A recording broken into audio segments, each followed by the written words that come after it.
I'm Chris Hadfield, astronaut and citizen of planet Earth. Join me on a journey into the systems that power the world. No politics, just real conversations with real people shaping the future of energy. Listen wherever you get your podcasts. Gatorade is the #1 proven electrolyte blend designed to hydrate better than water. So you can lose more sweat and raise your game. Gatorade, is it in you?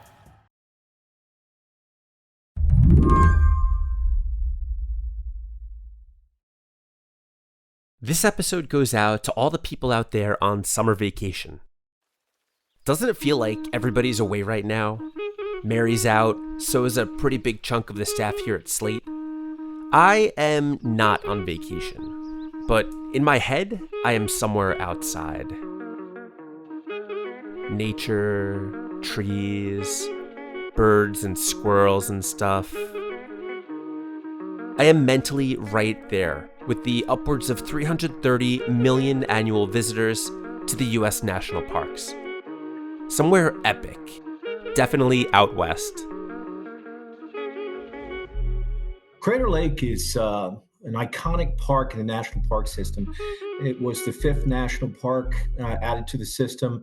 It was added by Teddy Roosevelt, and it's one of the deepest lakes and one of the clearest lakes in the world.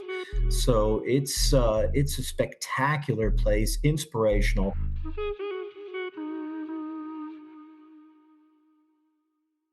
This is Kevin Heatley. This past January, Kevin got a job in Oregon as the park's superintendent. Dare I say, dream job?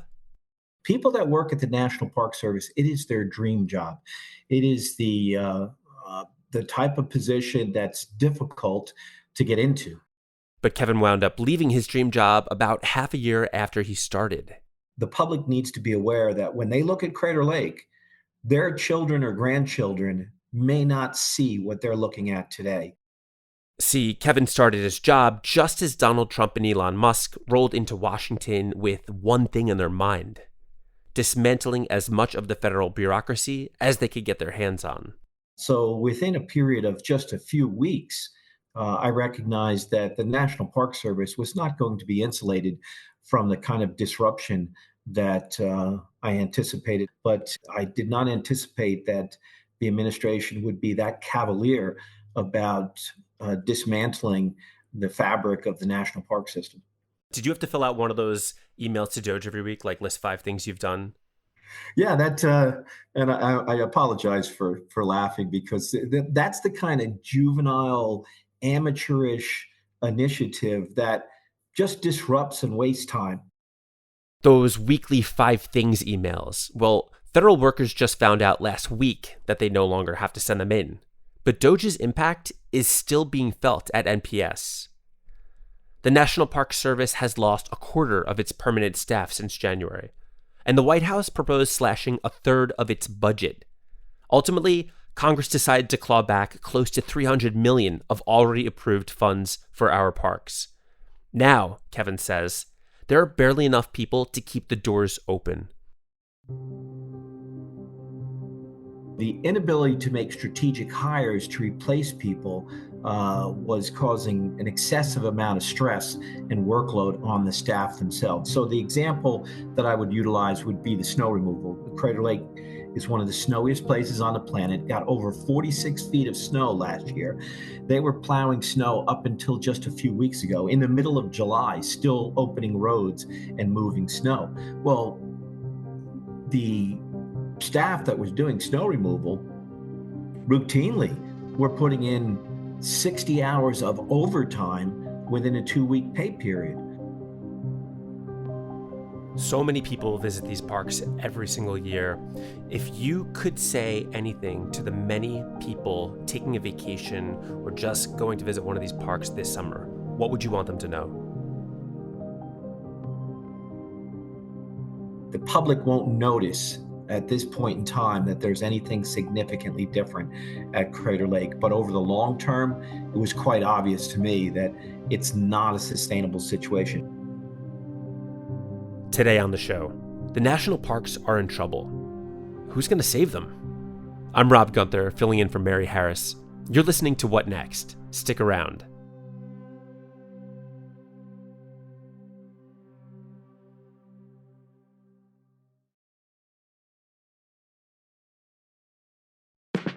Wouldn't it be great to manage your portfolio on one platform? Well, now you can trade all in one place on Robinhood. That means you can trade individual stocks and ETFs and also buy and sell crypto using seriously powerful and intuitive tools at one of the lowest costs on average without needing to manage multiple apps. Robinhood makes withdrawing and depositing crypto seamless. Send crypto to your Robinhood account or send crypto from your Robinhood account to other wallets without deposit or withdrawal fees from Robinhood. Trade all in one place. Get started now on Robinhood. Trading crypto involves significant risk.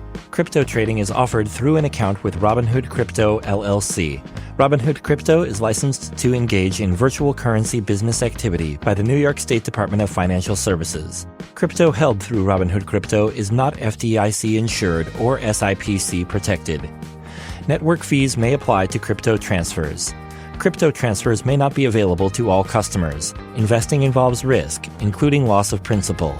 Securities trading is offered through an account with Robinhood. Financial LLC, member SIPC, a registered broker-dealer.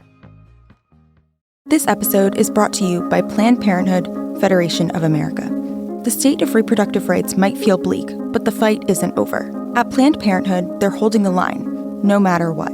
Whether it's birth control, wellness exams, abortion access, cancer screenings, gender-affirming care, or expanded telehealth, Planned Parenthood continues to provide care, even now. Some lawmakers are trying to end abortion access, slash funding people rely on for care, and shut down Planned Parenthood health centers. These attacks only deepen the healthcare crisis they created, putting millions at risk. But here's the truth. Planned Parenthood has been there for over a century because of supporters like you. Planned Parenthood believes everyone should have the freedom to make decisions about their own bodies, no matter what. And that's something worth fighting for. The future isn't something that just happens. It's something that can be shaped. Planned Parenthood needs you in this fight. Donate today to support Planned Parenthood at plannedparenthood.org/defend.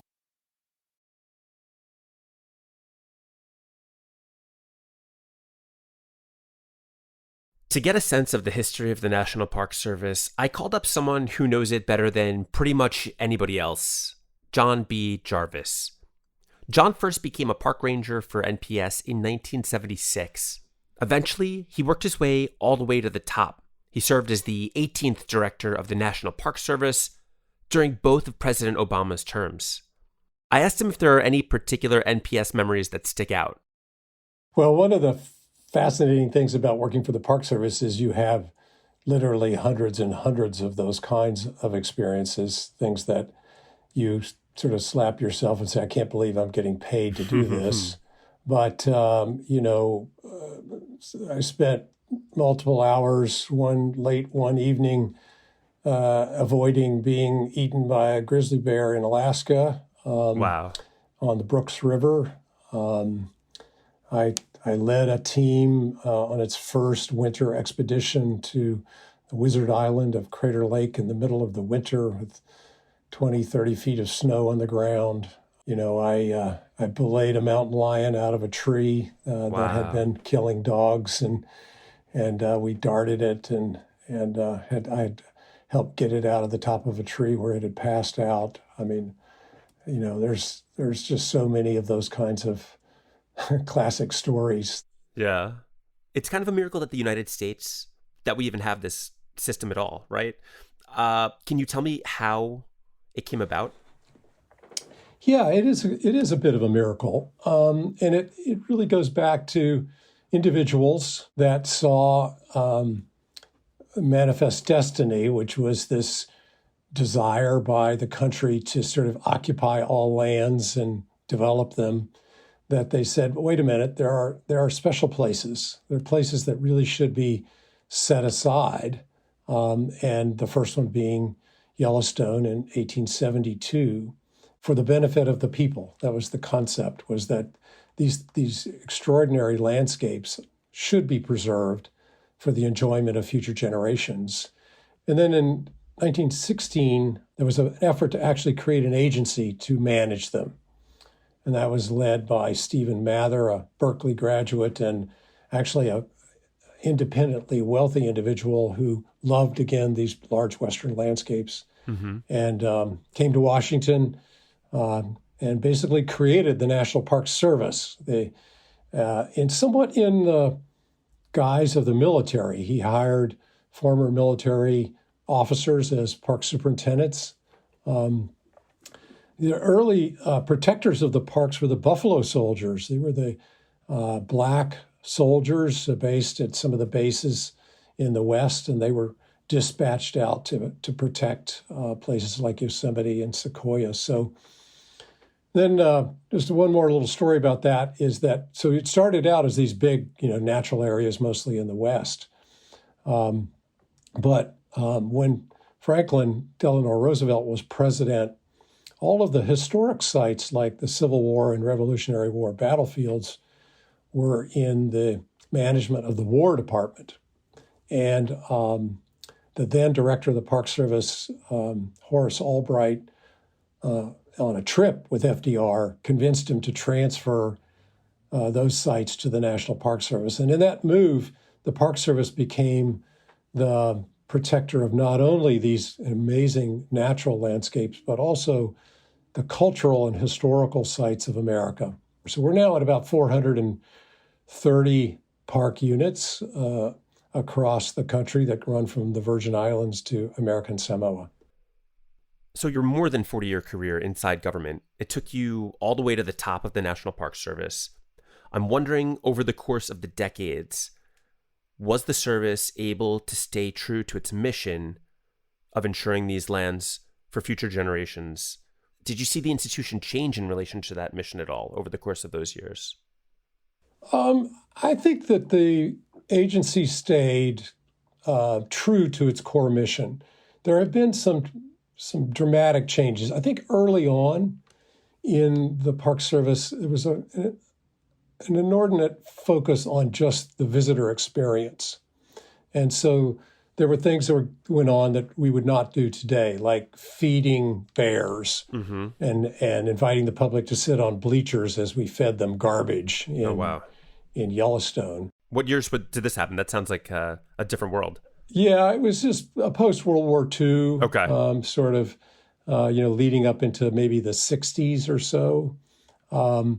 And starting about in the mid-60s, the Park Service recognized that there needed to be a much greater emphasis on actually building a scientific program to better understand and how to manage these incredible resources for the future. And so they began to invest more in scholarly research around the historical sites so we better understand how to interpret them, and into the natural resources as well. And so today, at least until recent changes by the administration, there's been a strong emphasis on a scientific basis for management and a scholarly basis of management for the historical sites. And that was a big change. You had something tucked into your answer there. You said, aside from the recent changes, and I want to elaborate on that, because ever since Donald Trump took back the presidency, there's been an assault on not just the National Park Service, but the entire federal bureaucracy. There's been orders for reductions in force across multiple agencies. Can you tell me about how the National Park Service has been impacted?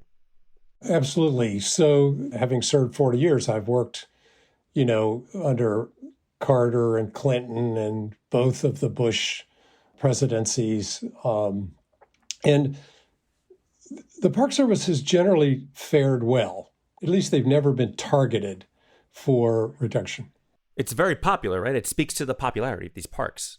Yeah, absolutely. Not only its popularity in terms of, last year it hosted 320 million visitors. They weren't all Democrats. And the other aspect of it is that it's a money generator.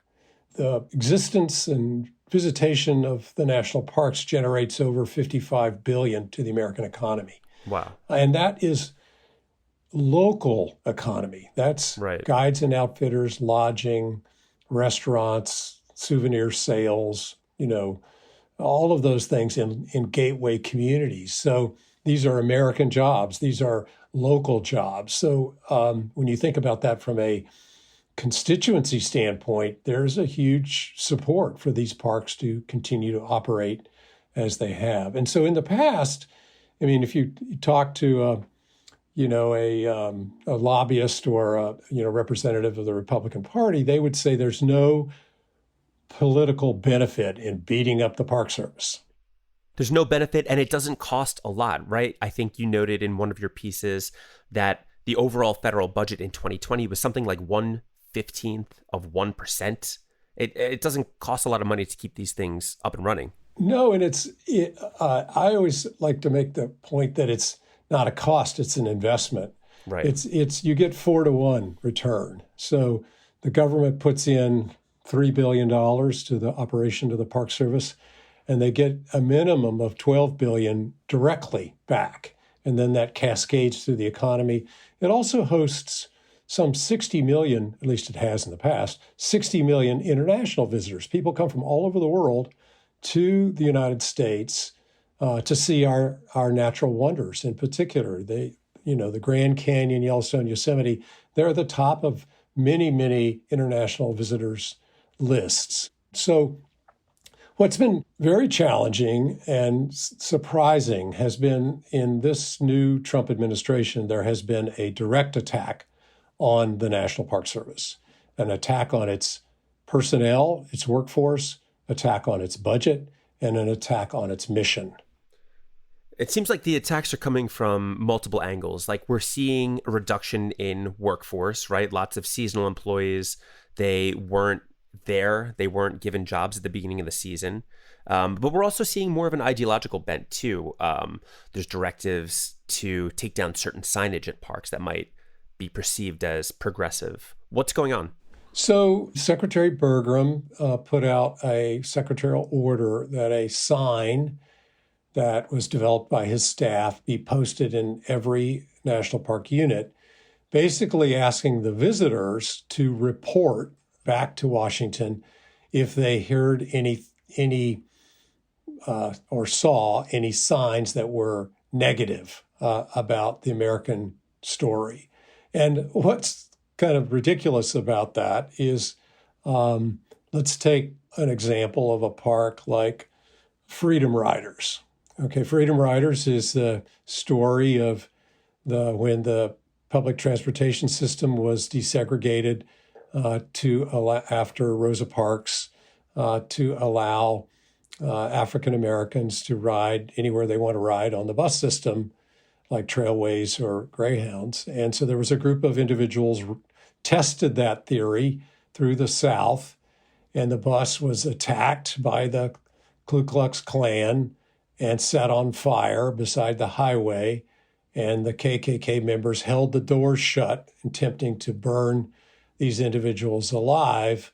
They fortunately did escape, but the local police just stood by and watched. Okay, so that's well documented in American history. It was a dark period, obviously, of racism. Okay, so how do you tell that story with a positive light? That's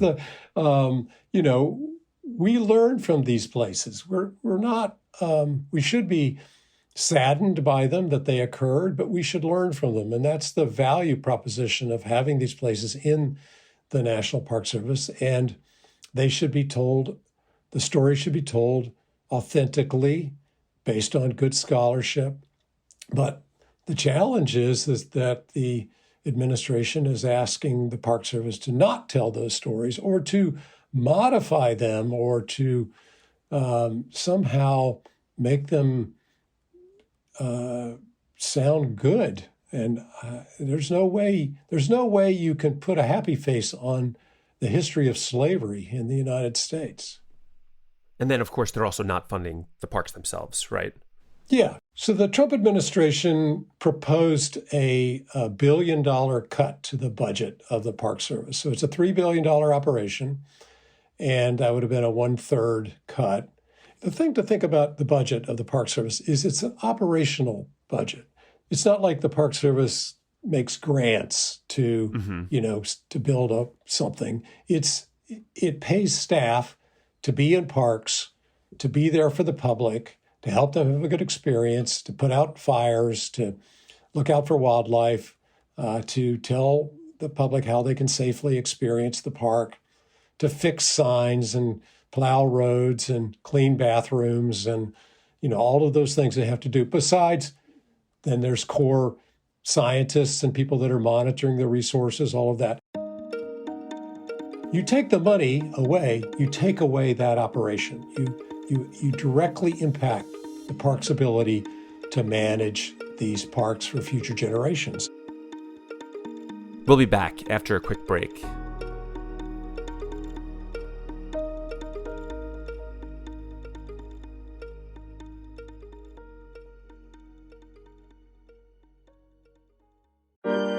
Hiring shouldn't be a hassle or a drain on your budget. Upwork is your one-stop shop to find, hire, and pay top freelance talent, saving you time and keeping costs in check. Companies at every stage turn to Upwork to get things done and find more flexibility in the way they staff key projects and initiatives. Upwork's global marketplace is filled with top talent in IT, web development, web dev, AI, design, admin support, marketing, and more. Posting a job on Upwork is easy.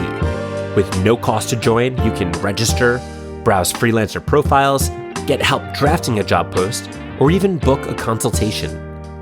From there, you can connect with freelancers and easily hire them. Upwork makes the entire process simpler and more affordable with industry-low fees. Post a job today and hire tomorrow with Upwork. Visit Upwork.com right now and post your job for free. That is Upwork.com to post your job for free and connect with top talent ready to help your business grow. That's UPWORK.com. Upwork.com. This episode is brought to you by Wondery. Before the internet ruled society as we know it, AOL brought America online with email and instant messenger. By 2000, AOL was so powerful, it set its sights on media giant Time Warner. The deal was supposed to bring digital society into the future, but instead it became one of the messiest corporate disasters on record. So what went wrong? Was it culture clashes, the dot-com crash, or something deeper? Business Wars gives you a front row seat to the biggest moments in business and how they shape the world. Because when your flight perks disappear, your favorite restaurant chain goes bankrupt, or new tech reshapes everything overnight, there's always a deeper story behind the headlines. Follow Business Wars on the Wondery app or wherever you get your podcasts. You can binge all episodes of Business Wars, the AOL Time Warner disaster, early and ad-free right now on Wondery Plus. Let's play Burlington's Guess That Price. Back to school means back to saving. We're bringing you kids' jeans starting at, hold on a minute, just $11.99. Burlington's acing this test. What about character backpacks? We've got them starting at $12.99. Burlington's done it again. How about sneakers for the kids? A-plus brands and right on trend starting at $11.99. Saving is now in session. Burlington, deals, brands, wow! Styles and selections vary by location. John, lately you've been out there writing columns and sounding the alarm over this project to privatize the national parks system. Where is that coming from? So when I, worked at the senior level in the Park Service, prior to being director, I was the regional director for the Pacific, and that's a senior position, and it was during the George W. Bush administration, and including when I was director, I would run into folks, political, generally, relatively junior political appointees in the Republican side, or members of the House sometimes, and they would espouse a particular ideology around the sort of concept that comes from the Milton Friedman world.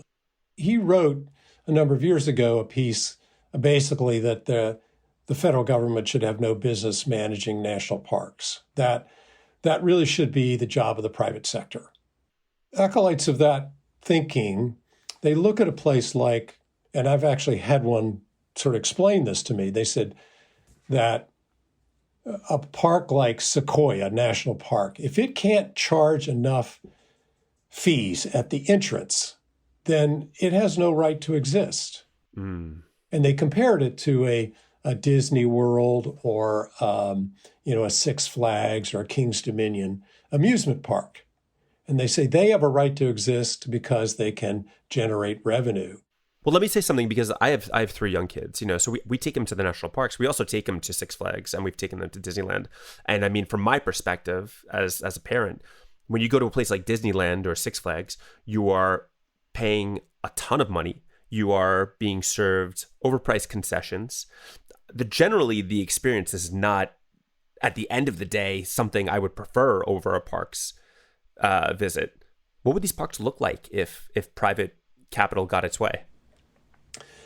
They would look very different because there are so many opportunities to monetize things in the parks that would go back to corporate profits. I mean, you think about Yosemite, there would be paddle boats on the Merced River and zip lines from El Capitan and rental drones so that you could fly them around and look at wildlife. And I mean, yeah, I'm not making this stuff up. I mean, there have been over the years proposals, and I'll sort of get back to my point, is that there are people that I've run into over the years that have this belief. They're now in power. They have come back in droves into this administration. And they look at, as you have pointed out earlier, many of these agencies as potentially shifting them to private sector, like the National Weather Service. And that really there's an opportunity to make money. And the fact that Secretary Burgum suggested that the smaller, lesser-known parks would be gotten rid of or transferred to the states is a really strong indicator that they're just working towards the big parks. And if they really wanted the big parks to be successful, they would staff them and fund them. Right. But if you're not staffing them and you're not funding them, and you're suggesting getting rid of the little parks, then you're setting the Park Service up to failure. That's a tried and true playbook. You starve an agency of money, you point to its lack of success as a reason to sell it off. Ergo, the U.S. Postal Service. Yeah, so exactly. And so that's the only conclusion I can come up with, is that that's where they're headed. Yeah. One of your articles, you talk about how China, for example, is a country that does privatize in many ways its national parks. What was your experience like when you went to visit one of those sites? Yeah, I've been working with China actually for a long time and helping them develop their national park system. And, this is one of the most frustrating things that I'm coming up with right now, is that the United States National Park System has been held up around the world as an exemplar. And while you can't exactly take the system we have and put it in India or countries in Africa, you can learn from it. And China's been learning from us about how to do this. Yes, I mean, I went to China 25 years ago, went to the Great Wall and to some of their so-called national parks, and they were overrun, poorly developed, human waste everywhere, trash, and then people outside the gate, hundreds and hundreds of sales booths and people trying to sell you things, including artifacts. Wow. Or even selling plants, taken from the park. So all of that, or most of it, has changed in China. And they are honestly moving more towards the American model, while we're moving away from our American model simultaneously. Right. John B. Jarvis, thank you so much for your time. Thanks, Rob. It was great. John B. Jarvis was the 18th director of the National Park Service. Earlier in this episode, you heard from Kevin Heatley. Until June, he was the superintendent of Crater Lake National Park in Oregon. And if you need a break from the relentlessness of the news cycle, you should take a listen to Slate's Culture Gabfest podcast. There's an episode from last week, the 2025 Summer Strut Edition. They do this every year. Our friends over at the Gabfest put together this playlist of absolute bangers for these dog days of summer. And that's the show. What Next is produced by Paige Osburn, Elena Schwartz, Anna Phillips, Ethan Oberman, and Madeline Ducharme. Ben Richmond is the Senior Director of Podcast Operations here at Slate. And I'm Rob Gunther. You can find me on Blue Sky. I'm at @1RobGunther. Thanks for listening. Talk to you soon.